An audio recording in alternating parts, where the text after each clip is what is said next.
Good morning, students. How are you all? So, today we are going to continue our chapter 8, Understanding Laws. And in this chapter, we will read Needs of Laws. क्या ज़रूरत होती है laws की, क्या क्यों होती है हमें ज़रूरत और क्या ज़रूरत होती है हमें लॉज की। देखिए, no matter how the laws was made, ये मैटर नहीं करता कि लॉज कैसे बनी, किसने बनाए, लेकिन किसने बनाए हैं ये मैटर करता है। लॉज कब बनी, कब अप्लाई हुई, ये मैटर नहीं करता, लेकिन मैटर क्या करता है कि वो फेयरली अप्लाइड होनी चाहिए हर किसी के लिए। ऐसा कुछ नहीं होना चाहिए कि वो प्रिविलेज है कि किसी एक पार्टी के लिए तो लॉज बना दिए गए हैं और दूसरे जैसे कुछ कि अगर ये पुअर हैं तो उनको तो टैक्स देना है, जो रिच हैं उन्हें नहीं देना। तो इस तरह के अगर लॉज बना दिए जाते हैं तो ये कैसे होते हैं, अनफेयर होते हैं, गलत होते हैं।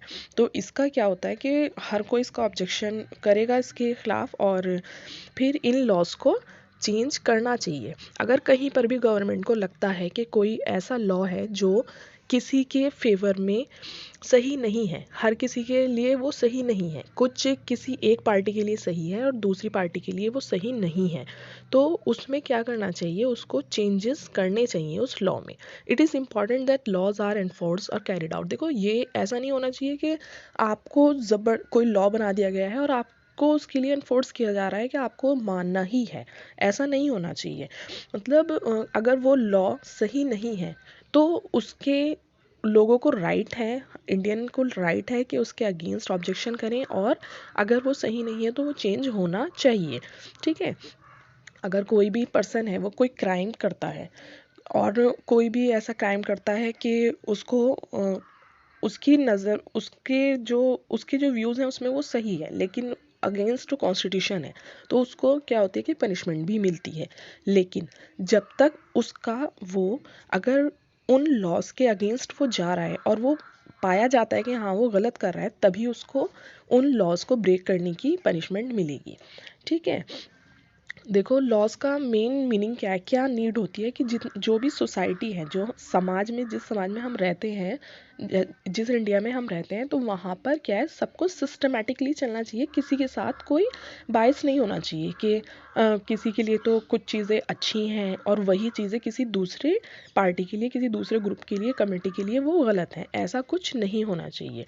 अगर इस तरह के कोई भी भेदभाव होता है तो लोगों को अगेंस्ट, उस लॉ के अगेंस्ट बोलने का राइट है, उस लॉ को ना मानने का राइट है।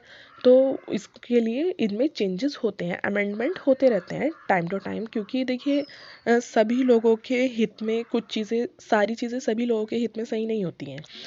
ये अमेंडमेंट क्यों होता है, इसीलिए होता है। ठीक है। The in the eyes of law everyone is equal. देखिए, क्या होता है कि जो लॉज होते हैं उसमें क्या है कि हर एक, जितने भी इंडियन हैं, जितने भी लोग रह रहे हैं इंडिया में, सब क्या है, इक्वल है। अगर ये ऐसा नहीं होता है, there is no discrimination an any kind of basis, किसी भी तरह का कोई भेदभाव नहीं है। The rule of law is not in the favour of both dictatorship and anarchies cannot exist without are transparent legal system. देखो, कोई भी लॉ जो बनाया जाता है उसमें ये ध्यान रखा जाता है कि किसी के साथ भी कोई डिस्क्रिमिनेशन ना हो, कोई भी भेदभाव ना हो, हर किसी के लिए वो इक्वली अप्लाइड होना चाहिए। हर कोई, जितने भी इंडियन हैं, उनको उसको इक्वली मानना चाहिए, फॉलो करना चाहिए, और अगर कोई भी उसे ब्रेक करता है तो इक्वली पनिशमेंट मिलनी चाहिए। ठीक है। तो यही है कि नीड ऑफ लॉज क्या, क्यों नीड होती है, and we will continue our next chapter in next video. Till then have a nice day.